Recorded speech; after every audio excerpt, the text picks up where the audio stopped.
का धाम तज काम। आप खुद कह रहे हैं कि सब कुछ है लेकिन डिप्रेशन है, इसका मतलब वो नहीं है जो होना चाहिए, वो नहीं किया जो करना चाहिए, वो नहीं पाया जो पाना चाहिए। मन आज तक, बिल्कुल खुले शब्दों में, हम आप एक घर में बैठे हैं ऐसे बात करते हैं, आज तक बताओ इसने हर बात कही कि ये दे दो ये दे दो मैं सुखी हो जाऊंगा, सब दिया है, खाली है कि नहीं है? आज तक वो अधूरा ही है। ऐसा लगता है फिर भोग लूं, फिर खा लूं, फिर देख लूं, फिर छू लूं, फिर चख लूं, यही तो बना हुआ है। विश्राम तो नहीं मिला ना, वो मिलेगा भगवान में। नाम जब तक नहीं करोगे, भगवान की आराधना नहीं करोगे, तो मन को विश्राम नहीं मिलने। तुम्हारा चिंतन कहाँ है? हम चिंतन अध्यात्म में, अध्यात्म का तात्पर्य तुम्हारे चिंतन, तुम्हारे अंदर क्या चल रहा है। तुम अपने हृदय मंदिर के ठाकुर को नहीं पहचाने तो विश्व के कई तीर्थों में घूम आओ। कल यहीं जहाँ ये बैठे एक बैठे थे, बोले 85 साल का हूँ, भारत के 5-5 बार सब तीर्थ हो जाऊं, मेरा अगला जन्म होगा कि नहीं? हमका गारंटी नहीं, क्योंकि ये कोई खास चीज नहीं है। खास चीज है आप नाम जप करते हो, बोले नहीं तो हमका पक्का होगा जन्म। नाम जप, आपका चिंतन क्या अंदर चल रहा है?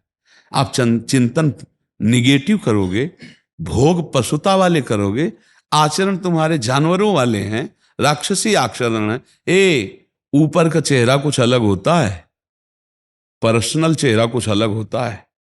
दो चेहरे होते हैं और जिसका एक चेहरा होता है वो महात्मा होता है, जो अंदर वही बाहर, जो बोला वही आचरण में। नहीं तो संसार में दो चेहरे होते हैं, एक दाढ़ी बना के चिकन और साफ पोशाक ये चेहरा, और एक पर्सनल राक्षसी स्वभाव।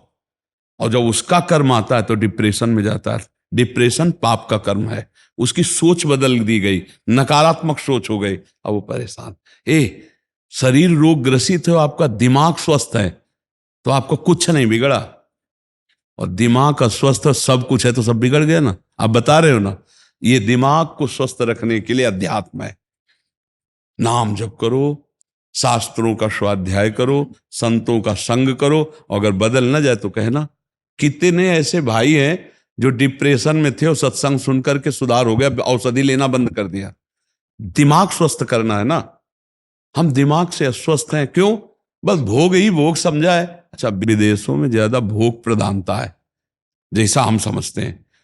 संयम, नियम, धर्म, कर्म, ये तो हमें लगता है नहीं। अपने भारत में वही संक्रामक रोग आया है, ये जो व्यभिचार आया है, ये हमारे देश में नहीं है, ये बाहर से आई हुई हवा है। ये girlfriend, boyfriend, live in relation, ये चीजें अपने देश की थोड़ी है। अपने देश की तो हमें इतिहास में मिला कि एक बार अकबर जो है राजपूतों से युद्ध किया और उनको मार दिया। तो रात्रि में सब सैनिक सो रहे थे, निज अंगरक्षकों के साथ वो टहल रहा था। इतने में देखा एक कोई नौ राजकुमार दीपक लेके ऐसे शवों के चेहरे देख रहा है। तो सावधान, अकबर ने तुरंत तो सावधान स्थिति। तब देखा चेहरा 8 वर्ष का। तो उनका ऐसा राज सैनिक कहाँ होता है? राज सैनिक तो 15-18 के बाद भर्ती किया जाता है। तो नजदीक आए, उनका हाथ ऊपर करो, तो अब वो तो हाथ, तो उनका यहां क्या कर रहे हो? तो उनका मैं कर नहीं रहा हूं, मैं कर रही हूं। तो अच्छा, तुम लड़की हो? बोले हाँ। क्या कर रही हो? बोले मेरा ब्याह तय हुआ था और मेरा पति शहीद हुआ है रण क्षेत्र में, तो मैं उसे लेकर चिता में जलना चाहती हूँ। बोले ब्याह तय हुआ था, ब्याह नहीं हुआ? बोले नहीं। तो बोले दूसरा कर लो। बोले हम भारतीय हैं, हमारी संस्कृति है, एक बार जिसका वरण कर लिया उसका जीवन भर निर्वाह। ये हमारा इतिहास कहता है कि हमारी संस्कृति कि एक बार जिसका वरण कर लिया उसका। अब ये तो नहीं है कि आज ब्रेकअप, कल नया बॉयफ्रेंड, परसों ये हमारे भारत की तो संस्कृति नहीं है। क्यों?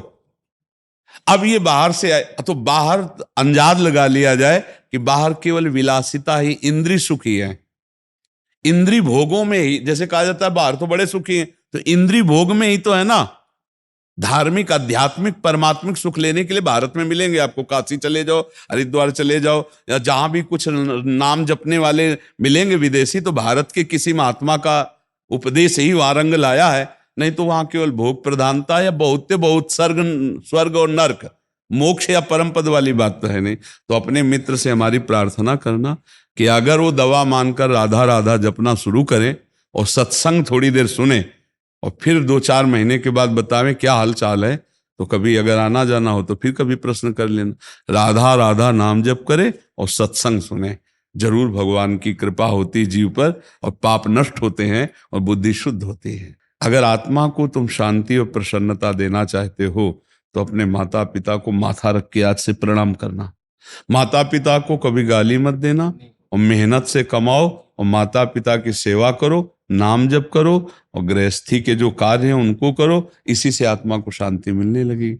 हमें तो लगता है कि माँ जैसा दुलार करने वाला सृष्टि में कोई नहीं है नहीं? उनकी गोद में नए कपड़ों में हक दिया तब भी कभी बुरा नहीं माना। नहीं, माँ का प्यार, बच्चा पीट के गया है फिर भी वो अपने बच्चे के लिए कहे कि नहीं नहीं नहीं, आप उसे कष्ट मत दें। हमें लगता है आज जो अपने बूढ़े माता पिता को मारते हैं, उनको घर से निकाल देते हैं, उनकी बहुत अव्यवस्थाएं, बड़ा समय खराब आ रहा है, बुजुर्ग माता पिता को मतलब त्रास दिया जा रहा है। तो हमें लगता है जिनको सत्संग मिल रहा है, जो कुसंगी हैं उनसे क्या। लेकिन आप लोग जैसे सत्संग सुन रहे हैं तो माता पिता की अगर पूजा कर ली आपने तो मंदिर जाओ चाहे न जाओ, भगवान तुम पे प्रसन्न है, हमारी बात मान लेना। और घर के बूढ़े माता पिता को तुमने गाली दी, भूख प्यास और मार पीट की और मंदिर में जाके 56 भोग लगाओ, कुछ नहीं मिलने वाला, नरक की प्राप्ति होगी। मातृदेवो भव पितृदेवो भव, ये साक्षात भगवान है। नहीं तो हमें लगता है माता पिता का आशीर्वाद भगवान का आशीर्वाद है। कभी आजकल जैसे इलात से मार रहे हैं, अपनी माँ के बाल घसीट रहे हैं, थप्पड़ मार रहे हैं, गाली दे रहे हैं, और कौन से मंदिर जाओगे, कौन से तीर्थ जाओगे जहां ये पाप धो पाओगे? कोई तीर्थ ऐसा नहीं बना। माता पिता को कष्ट देने वाला कभी किसी तीर्थ अवगाहन से पवित्र नहीं होगा। माता पिता की आह वो किसी, इसलिए सबको चाहिए, हम इस विषय पर सैकड़ों बार बोल चुके हैं, सबको चाहिए अपने माता पिता को कष्ट ना दे। बहुओं को चाहिए कि सासुओं की सेवा करे, सासुओं को चाहिए कि बहुओं को अपनी सगी बेटी की तरह देखे, पति को चाहिए वो शरणागत तुम्हारी पत्नी है, उसको अपना प्राण समझो, पत्नी को चाहिए अपने पति को प्राण, तभी तो गृहस्थी सुखमय हो। पर आज का वातावरण तो बहुत है नहीं, बहुत ही खराब। ये जो व्यभिचार प्रवृत्ति चली ना, ये सब खराब कर रहे हैं, नशा और व्यभिचार प्रवृत्ति। जिसको व्यभिचार प्रवृत्ति कोई दोष नहीं माना जाता, अगर बच्चा बच्ची राजी है तो कोई उसको रोक सकता है क्या? सरकार भी नहीं रोक सकती। तो ये अब वो प्रवृत्ति है ना। अच्छा, अब जब बड़े में वही प्रवृत्ति बढ़ेगी, अच्छी प्रवृत्ति डालो तो अच्छी प्रवृत्ति, बुरी प्रवृत्ति तो अब वो पति के साथ कैसे टिकेगी? और वो सास ससुर की कैसे सेवा करेंगे इन बुड्ढों को? उसकी तो यही दृष्टि रहेगी ना, इन बुड्ढों नहीं, हमारे लिए तो आज के नए बच्चे सास ससुर की सेवा या माता पिता की सेवा, और चलते हैं उन्नति के मार्ग पे। उन्नति किसको कहते हैं? धर्म को। माता पिता की अवहेलना, धर्म की अवहेलना तो उन्नति। पापी पुरुष की उन्नति को ऐसा समझना जैसे अंतिम इच्छा पूछी जा रही हो फांसी देने वाले को। उसकी उन्नति उसका नाश है जो अधर्म पूर्वक चलता है। जो क्रोध है वो दुरुक्ति, गाली देना, कटु वचन कहना, चुभने वाले वचन कहना, ये तो क्रोध का लक्षण है। जब क्रोध प्रकट होगा तो गंदे वचन बोलेगा, कड़ुए वचन बोलेगा, ऐसे भद्दे वचन बोलेगा जिससे हृदय छलनी हो जाए। यही हमें संभालना है कि जब ऐसा क्रोध आवे तो दांती पीस ले, बोलना ही नहीं है। पर उस समय विवेक काम करे तब ना, उस समय तो और खखार के बोलेगा कि पूरा मोहल्ला सुने, नहीं सुनेगा। जब ऐसे नाम कीर्तन करवा तो राधा राधा, और जब लड़ाई होगी तो एक आदमी पूरा मोहल्ले को अले परेशान कर देगा। तो क्रोध का लक्षण ही है उच्च स्वर में बोलना, कड़वे शब्द बोलना, गाली बोलना, अभद्र शब्द बोलना। तो हमें लगता है ऐसे समय में मौन का सहारा ले और नाम जब करने लगे तो क्रोध से बच जाएगा। नहीं, क्रोध का काम ही है। अब चूंकि आपका पवित्र हृदय, इसलिए बाद में ग्लानि होती है। नहीं तो प्रायः लोगों को गाली देने के बाद ग्लानि थोड़ी होती है। वो तो समझते हैं कि देखा ना, 4 बातें कही, मैंने 10 बात कह के आए, तो उसको गर्व होता है। ये तो भक्त हृदय आपका, इसलिए ग्लानि होती है। तो वो ग्लानि भी ना हो इसलिए मौन का आश्रय, क्रोध को मौन से, मौन और विचारपूर्वक, मुझे कुछ नहीं बोलना है, इस समय हट जाना है, हट जाना चाहिए। एक संत के पास एक भगत गए, मुझे बहुत गुस्सा आता, गुस्से में गाली देते हैं। एक बोतल में पानी मंगवाया, बोले दवा है, जब गुस्सा आना मुंह में भर लेना, और जब तक गुस्सा खत्म न हो जाए तब तक थूकला लें। तो सोचे गुरु जी की दी हुई दवा है, पानी मुंह में, जो गुस्सा आने, अब गुस्सा तो आ रही है, पानी मुंह में भला, थूकला तब है जब गुस्सा खत्म हो जाए।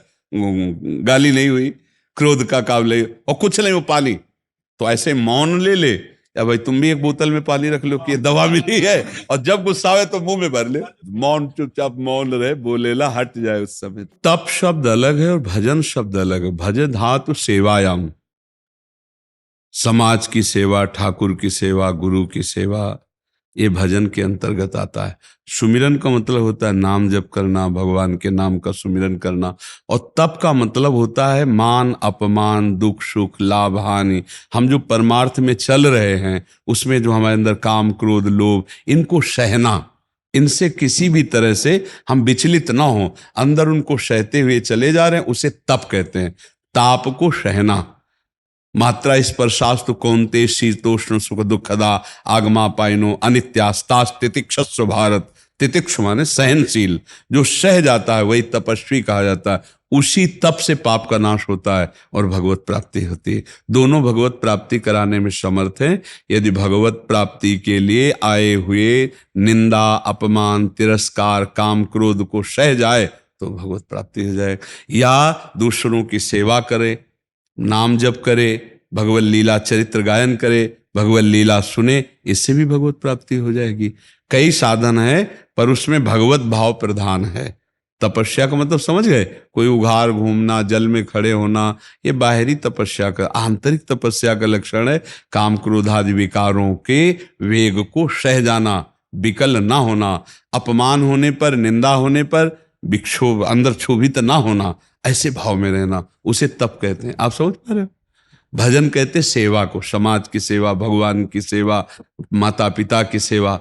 और सुमिरन कहते हैं, तभी गोस्वामी तुलसीदास ने लिखा है, का हनुमंत विपत्ति प्रभु सोई, जब तो सुमिरन भजन न होई। सुमिरन अलग चीज है, भजन अलग। सुमिरन है नाम सुमिरन, भगवान की लीला चरित्रों का सुमिरन। भज धातु सेवायाम, ठाकुर सेवा, गुरु सेवा, समाज सेवा, माता पिता की भगवत भाव से सेवा, ये भजन कहलाता है। बहुत बड़ी बात है कि हम प्रभु के हाथ के खिलौने बन जाएं।